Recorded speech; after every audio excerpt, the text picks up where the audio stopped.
Hey everyone, I had a couple people ask how did I get my DSLR into my MacBook using SwitcherCast so that I could get it over to Switcher Studio and have the ability to use a DSLR or video camera. Especially in low light situations, you know, these have a much broader range than just a regular iPhone camera. So when you have those low light types of situations, you want to be able to use something a little nicer. Here's how I do it. It's pretty straightforward. I'm going to show you DSLR. This is a 60D. It's old, but still works. This is a Canon.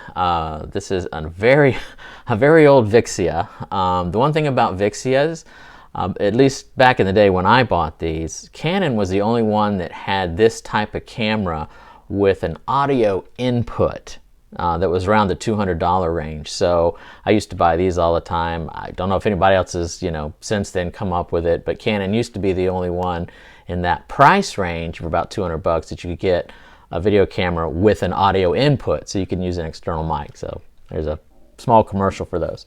But I have my camera. I have what I picked up off of Amazon, an HDMI capture. I think it was 25 bucks. Goes into HDMI to USB, and then just your typical mini USB, because DSLRs and these usually take a mini DSLR or mini HDMI to HDMI. Okay, and I'll show you how we do it. So, like I say, it's an old Canon EOS 60D, but they're all pretty much the same, I think, still with their inputs and outputs. Over here on the side, you have all your different inputs and outputs. I have an HDMI out, so I'm going to take my HDMI mini to regular HDMI cable, and we're going to plug that into the Canon as soon as we get the Velcro off. Yes, I'm a Velcro nut. I'm not sure why. I Velcro everything together.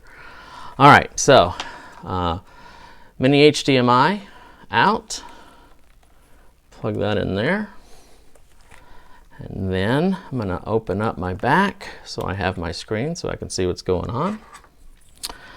And we're going to take the camera, put it here, and make sure it doesn't fall. I have the HDMI cable that I'm now going to plug into my HDMI video capture adapter here. And then I plug that straight into my USB port. Now I'm going to come over here. Gonna open up SwitcherCast, gonna turn on my camera. You'll see listed USB camera number 2. So I'm gonna click on that. All right, now let's come over here to my iPad, open up Switcher, use as Switcher, go to my inputs, and you'll see it's here.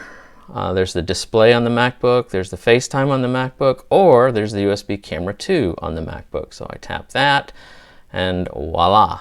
There it is. And then you can, of course, adjust the shutter speed and aperture to, lighten and darken your image as you need. And if you can use a prime lens, like I was saying in the comments, then you can get a much faster lens that you'll be able to open wide up. And it's a really nice, pretty shot. I don't have much pretty stuff to shoot here, but there's a mirror on the wall. And that's how it works. And you're ready to go. It's just another input. Okay, so if you have any questions, just sit in the comments and let me know. But that's how you get a DSLR or a video camera through your USB into SwitcherCast, into Switcher Studio, so you can use it as a camera input.